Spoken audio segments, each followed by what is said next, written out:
actually the spiritual formation pastor here at my church.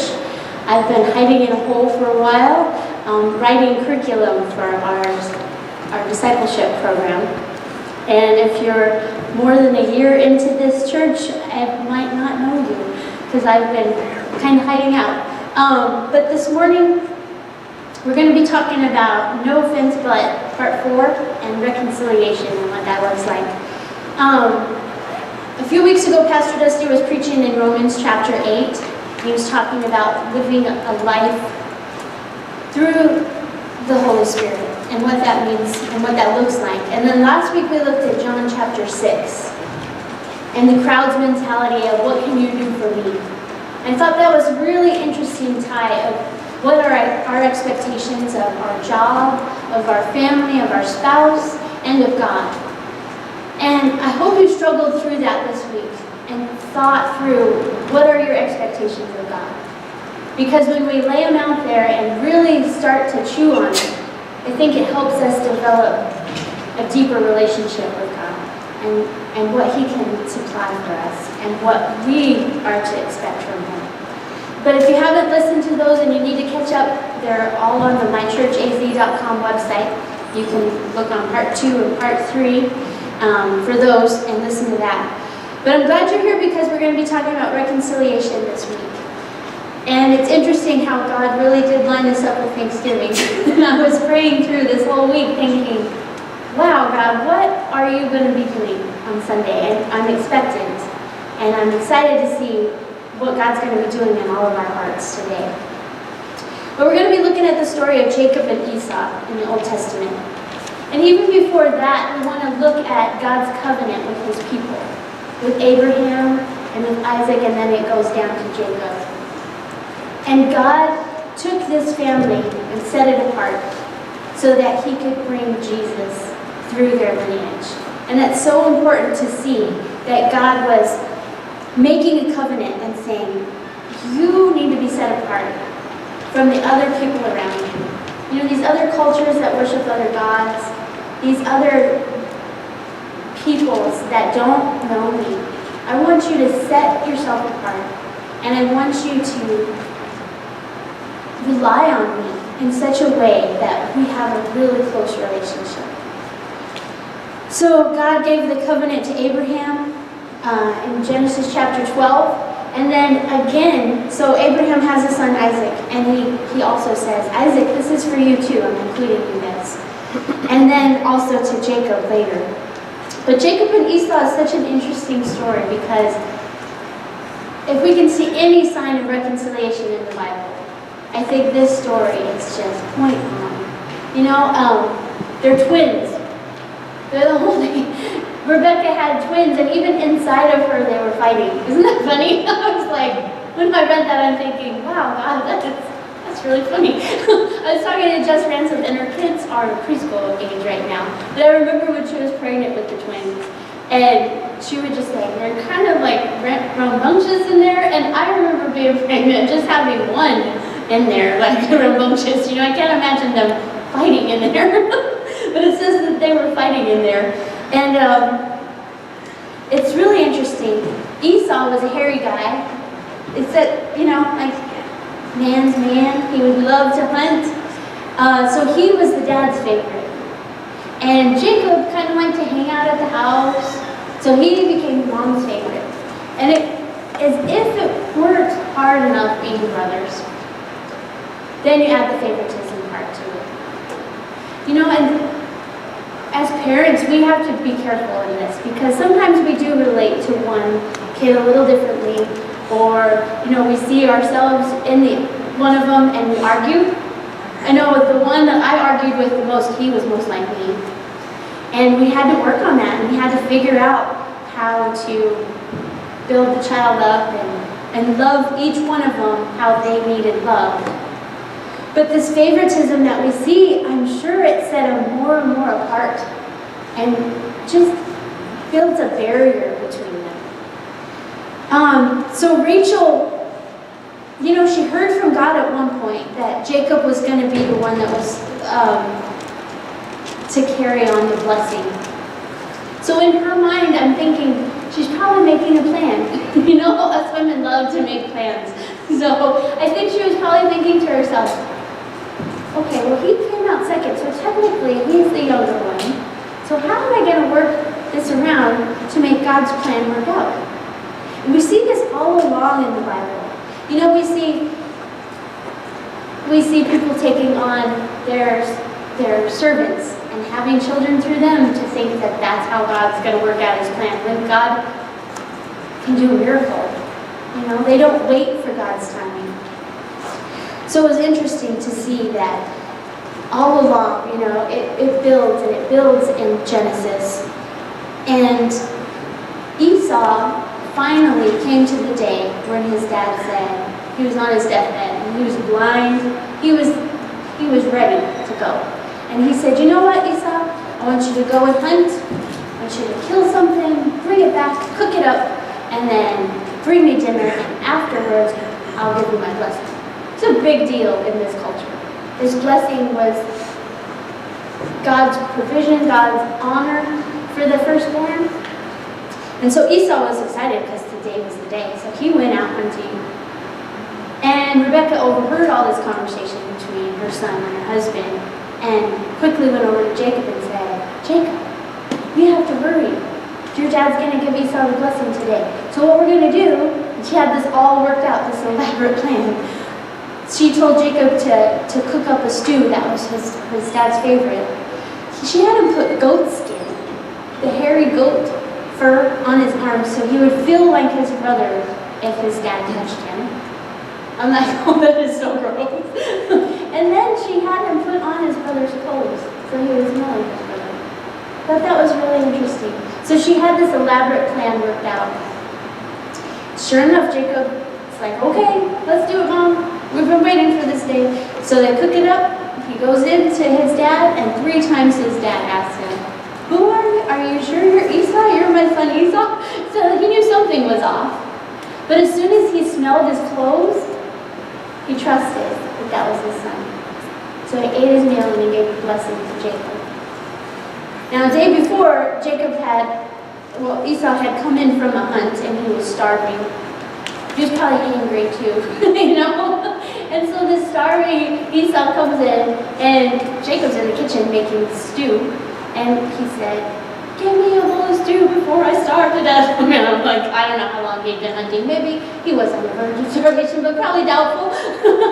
So he said, sure, you can have a bowl of stew, but I want your birthright. He traded his birthright for a bowl of stew. So it's just really interesting to see how Esau's mentality through all of this too. You know, he kind of just gave it away. And then later we see Jacob being deceitful and stealing it. So this happened, and Esau came back from the hunt to make his dad dinner, and he found out that the blessing had already been given, and that Jacob robbed him of this blessing. He was so infuriated, so mad. Because even though he had already given it away to his brother, it wasn't contractual, you know? It wasn't like set in stone until after his dad had given the blessing away. And in that culture, you only have one blessing to give away.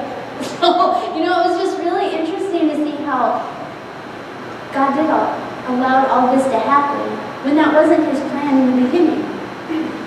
So for 20 years, Jacob went off and hid at his uncle's house because his mom was fearing for his life. So she basically lost out on 20 years of a relationship with her favorite son because she caused this deceit and she caused all of this tension in the family. So he had to run away for his life. So for 20 years he was gone. And during that time, you know, basically we see the uncle, and he was deceitful to Jacob.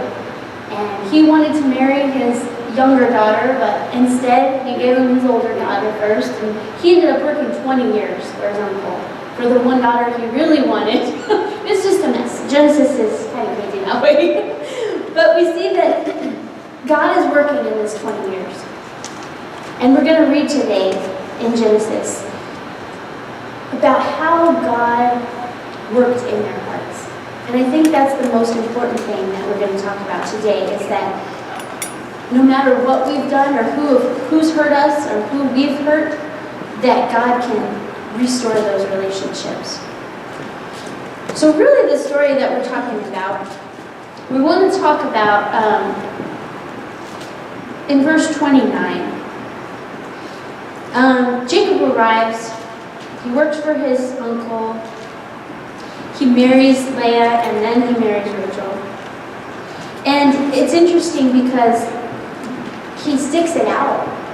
You know, he doesn't get mad and leave then, but he sticks it out for 20 years. And he becomes rich. He has tons of animals, livestock. He has 11 children up to this point. So God is truly blessing him, even though he's not with his family. In chapter 32, Jacob starts on his way because he hears from God that he's got to go back. You know, and I don't know what you guys have been through, but if you've had a struggle in relationships, and then God tells you, it's time to go fix it. It's time to go back and work it out. And this is where we see Jacob now in chapter 32. So Jacob starts off on his way, and the angels of God come to meet him, it says. When Jacob saw them, he exclaimed, "This is God's camp." So he named the place Mahanaim. And what's interesting is that he heard from God, and he knew that he was headed in the right direction. And then when God revealed himself to him, it gave him strength and courage. You know, have you ever had those times where God just really showed himself to you? That is the time that you have to write down. You know, I keep a journal, and I'm like, write these things down because you can look back on those times and say, this is what it is. This is when God told me or gave me the strength that I needed to do this. So Jacob devises a plan. So he's still a lot like his mom. You know, he has these backup plans. So Jacob sent messengers ahead to his brother Esau, who was living in this other region. And he tells his servants to give him this message. "Humble greetings from your servant Jacob. Until now I have been living with Uncle Laban, and now I own my own cattle, donkeys, flocks, sheep, goats, and many other servants, both men and women. I have sent these messengers to inform my lord of my coming, hoping that you will be friendly to me." So he sends a little message off and says, "Hey, I'm coming." So he's kind of preparing his brother, testing the waters a little to see what's going to happen. And it's interesting because the messengers come back and they say, "Your brother is surrounded by 400 men. Just so you know, that's what we're headed into." But Jacob was terrified along with this news, and he divided his household along with the groups. So he said, "You know what? If Esau attacks the first group, I'll still have some." So he divided all of his stuff, and his idea was to let the first half go and see how that works out. But Jacob prays, and he says, "O God of my grandfather Abraham and the God of my father Isaac, O Lord, you told me, return to your own land and to your relatives, and you promised me, I will treat you kindly. I am not worthy of the unfailing love of your servant that has shown to me. When I left home, I crossed the Jordan River, and I owned nothing except a walking stick, and now my household fills 2 large camps. O Lord, please rescue me from the hand of my brother Esau. I'm afraid that he's coming to attack me along with all my wives and my children. But you promised me, I will surely treat you kindly and will multiply your descendants until they become as numerous as the sands along the seashore, too many to count." So Jacob stayed here for the night. He selected the gifts, and there's a lot of cattle, a whole bunch of bulls, donkeys, cows, all that stuff. He divided these animals into the herds and assigned different ones, different servants, and he gave these instructions to the men. So go in there humble. We're offering this to my brother as a peace offering. And Jacob gave the same instructions to the second and third herdsmen, all who were following behind the herds. So he thought to himself, I'll try to appease him by sending gifts ahead of me. And when I see him in person, maybe he'll be friendly to me. So the gifts were sent on ahead, while Jacob himself spent the night at the camp. And this next part is really important. Jacob sends his wife and his children to different spots, and he's all alone for the night. And a man comes and wrestles through Jacob. This is like his last bit of his will. You know, like he's thinking, okay, I have plan B, we're working on plan A if he's nice to me, but I have this backup plan that I can run away and still have Rachel and my son. And he wrestles with God. And I think this is where God pretty much tells him, are you here for me? Are you here obeying me? And are you ready to get right with your brother? And they fight all night long. And daybreak comes. And the man says, let me go. The day is coming. And Jacob says, I won't let you go until you bless me. And what is your name? The man asked. And he replied, Jacob. Your name will no longer be Jacob, the man told him. So from now on, you will be called Israel, because you have fought with God and men and have won. And then Jacob basically sets an altar so he can remember that place. So this is interesting because in the Bible, when it talks about us becoming new creations, you know, we see through Genesis how God renames people for a purpose.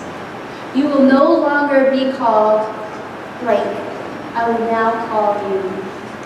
And so they're supposed to take on this new quality and this new character of God and to fill themselves with Him. And this is how it was with Jacob. He said, you're going to be called Israel, so stop acting like Jacob. You know? Stop being the deceitful one. Stop being the one that always has a backup plan. So he says, on the way home, you know, as Jacob wrestled with God, this promised covenant that he had with his father and his grandfather was passed down to Jacob too. And so God's saying, you know, you may have come across this your way, even though I had a plan all along. And we see that Jacob's plan stole 20 years from the family. This was not God's will.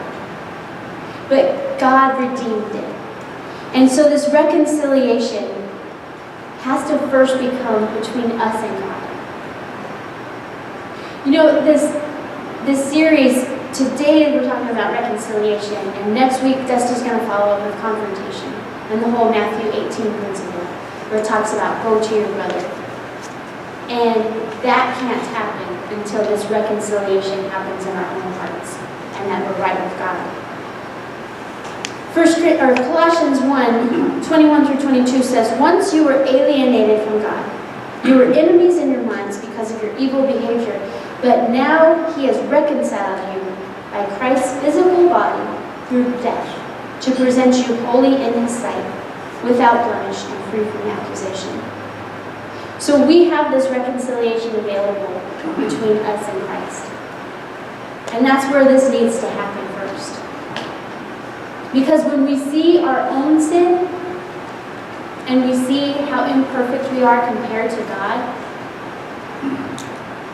there's no way we can hold a grudge against anybody else. You know the parable where Jesus talks about the man that owed. So there was a man that owed something little, and he forgave somebody else that owed him. And the man that owed a lot was forgiven. And he went to somebody else and said, pay up now. And he was really angry with them. And the parable was like, how can you even justify that? Because of your own heart. It has to be right. So before we can reconcile with other people, we have to reconcile with God. So between me and God, so God forgives our sins and we're reconciled back to Him. And then we can offer this reconciliation between me and brother or sister. So it's a big deal seeing the sin, our sin, laid out before God. When we truly confront this sin, we shouldn't be able to hold that grudge against our neighbor. But often, we're blinded to that. You know, we keep this list of wrongs that they've done to us. Or we keep, tucked back in our head the last argument we had. And we use this as ammunition. And God's saying, forget it. The forgiveness, that 7 times 70 that God tells us, there's no way we can keep track of that. Okay, I forgive him this time. You would lose track. You would seriously lose track before you could count that high. And that's the whole point of it. So we have to allow God to heal us. When I forgive others and seek the forgiveness that others I have hurt, we have to figure it out with God first.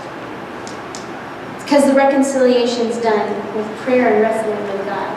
So like Jacob wrestled with God until he blessed him, this wrestling, we have to keep going back to God and saying, am I clean yet? Is all the things that have been bothering me or I've been holding a grudge against somebody, is it gone yet? And don't let it go until it's settled. Because it's hard work. It's really hard work. It's so easy to say, yeah, I forgive that person. And then the next time that conversation comes up is the true test of whether you've forgiven that person or not. It's that bitterness or rage that's inside your heart when you see them at the grocery store, you know? Like you try to avoid them down that aisle because you don't want to deal with that anymore. Those are the true tests. What's in your heart? You know, when you have to be confronted with that person. It was really interesting. I've dealt with my relationship with my dad my whole life. He and my mom got divorced when I was really young. And it was a struggle. It was like every other weekend we had to go see him. And as you grow up into a teen, those weekends are more valuable somehow. You know, like you don't want to give up your weekends or this or that. So it was just always this very, very hard situation. And he ended up getting married, and his new wife had a huge problem with all of us girls because we reminded him of our mom. And so he had to make a decision. Was he going to continue with his new wife and her family, or he had to choose basically between us and them. And so because of that, the relationship was strained anyway, you know? And there was it just wasn't fought for, I think. So that is a lot to have to deal with, you know, as a teenager. Because your parental relationships are so important to your development, to everything. And I remember coming to God and like, I don't know what you want me to do. Because I didn't feel fixed. I didn't feel like I had gone through the steps of forgiveness, reconciliation with my dad. So I came to a point where that happened in my life, and I remember thinking the verse, as much as it depends on you, live at peace with everyone. So it was a total heart issue for me. Because my dad wasn't involved in my life, and to go to him and ask forgiveness or tell him I forgave him for stuff that he wasn't aware of, that he needed to be forgiven for, seemed like not the right timing, not the right place for that.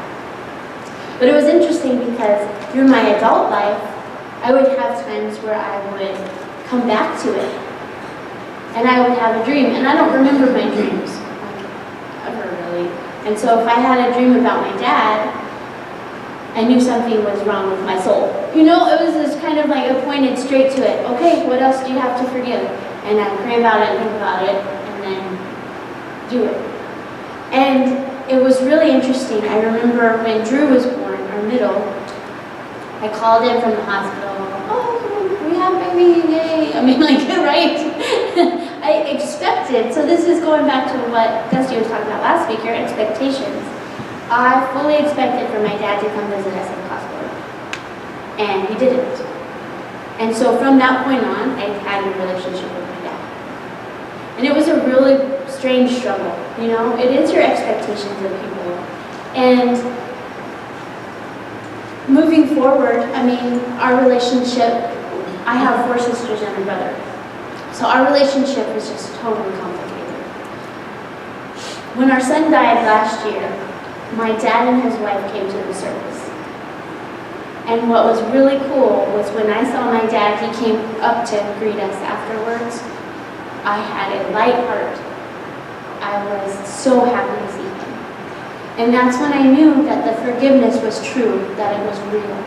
Because that peace that God gives us can only happen through forgiveness. So it was so awesome to know in my heart that that had been dealt with. And if I have dreams, I will figure it out from there. But at this point in my life, it's awesome to see that God has restored that God has made that right. So signs of true reconciliation is forgiveness is the key to the process. We don't get there through anything else but the forgiveness. And we'll have this sense of peace. So when you see that person that you had a grudge against, you won't be full of anger if that reconciliation has happened in your own heart. And the other thing is that we will be unarmed. You know the list I was talking about that you make up? Oh, that person did this to me, later they said that. And we keep these tallies. That's ammunition. If we're truly reconciled, we won't carry this ammunition from our past hurts. But we can ask the people that are closest to us if we've dealt with it. So when those conversations come up and those names get brought in, how you talk about it, or the anger that people see built up in you. I mean, it's really funny to me when people tell me, oh yeah, I'm over that. But you can see it bubbling out of them. And you're thinking, not yet, you know? So ask your spouse, ask your friends if that relationship, if they feel like you've dealt with it. And that'll be a good checkpoint for you. As Christians, God calls us to be His ambassadors. And an ambassador takes the peace of God and gives it away, brings it with them. And I think this is so important because we're to live as forgiven and show this forgiveness to other people. And Jesus says that the world is going to know us by our love. And this forgiveness is so radical, it shouldn't make sense that you can forgive people that have done awful things to you, that you could live in harmony. But God proved that there's a way.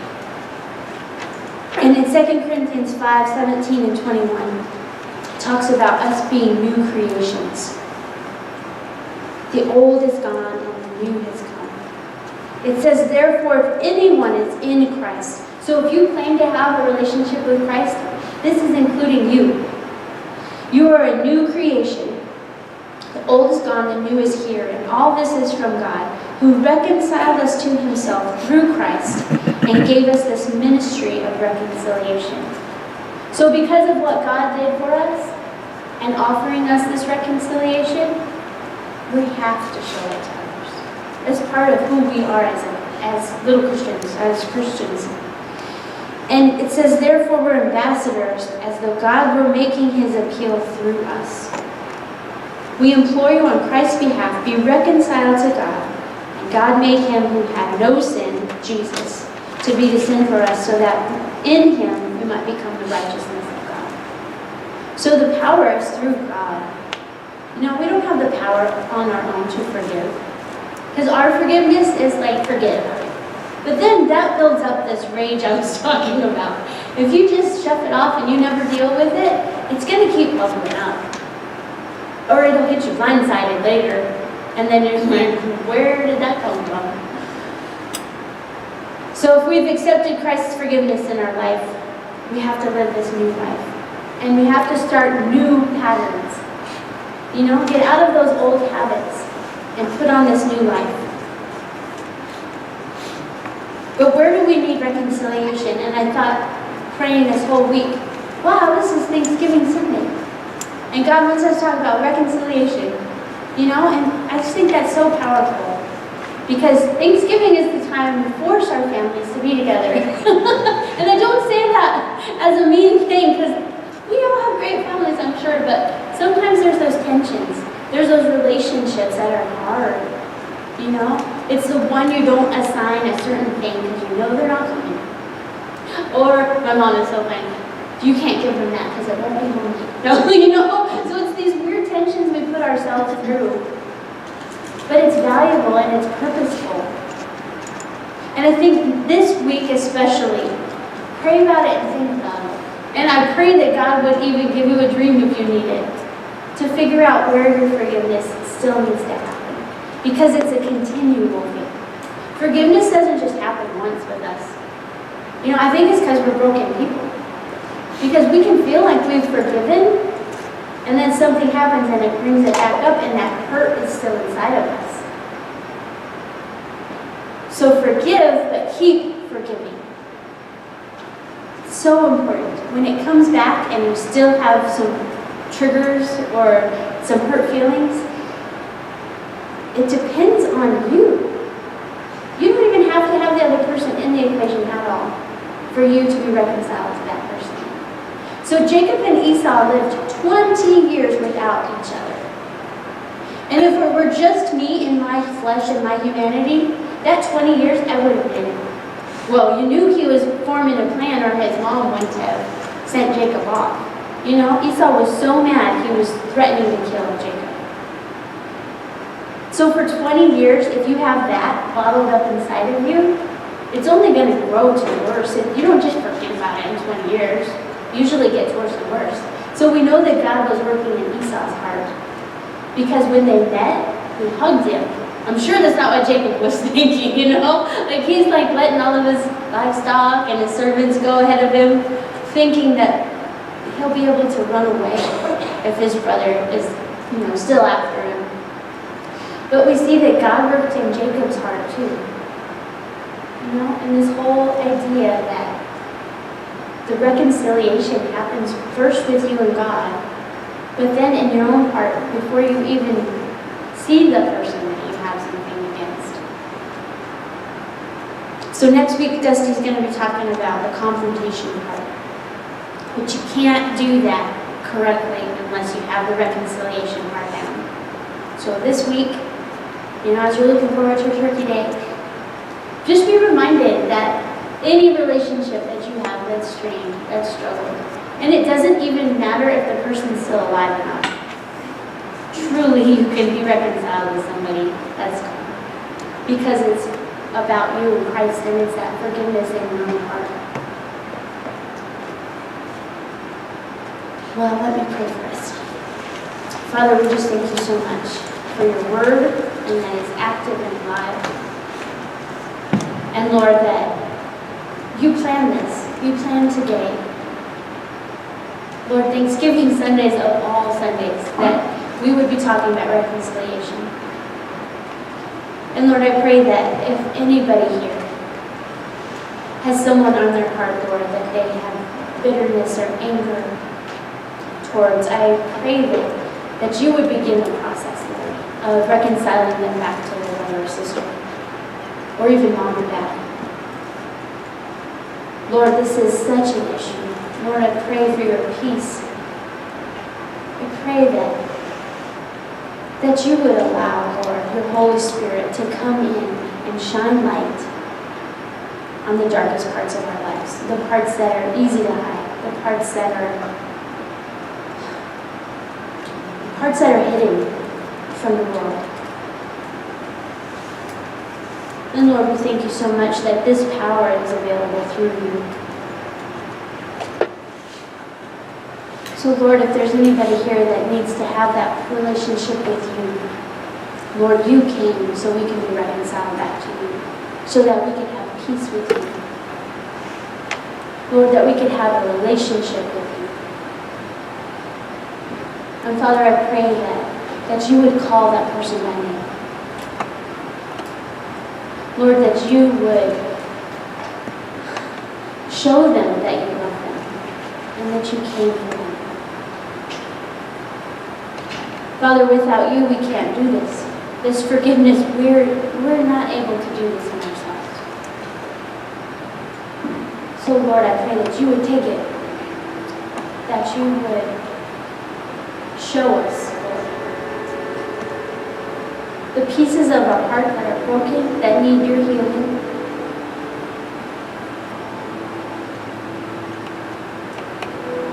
Lord, don't let us stop. Let us wrestle with you. Father, I pray that this week real work would be done.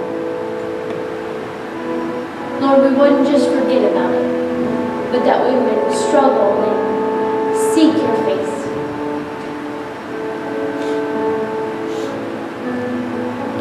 we love you so much. And we allow you in, and we beg you to heal our hearts. Lord, remind us that reconciliation starts first with you, getting ourselves right with you. And that you will give us the power and the strength that it takes to reconcile with others. Lord, let us be humble. Let us admit that we don't have it all together. Lord, if there's people that we have hurt, I pray that you would bring those to our mind.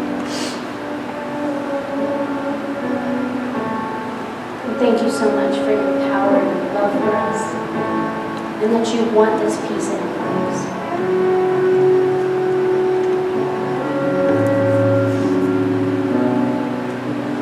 And Lord, as the ushers are coming, and we give our offering this morning, we just pray that you would multiply it, Lord. That you would allow this to serve our community, to serve the hurting needs around us, Lord, and that your work could further.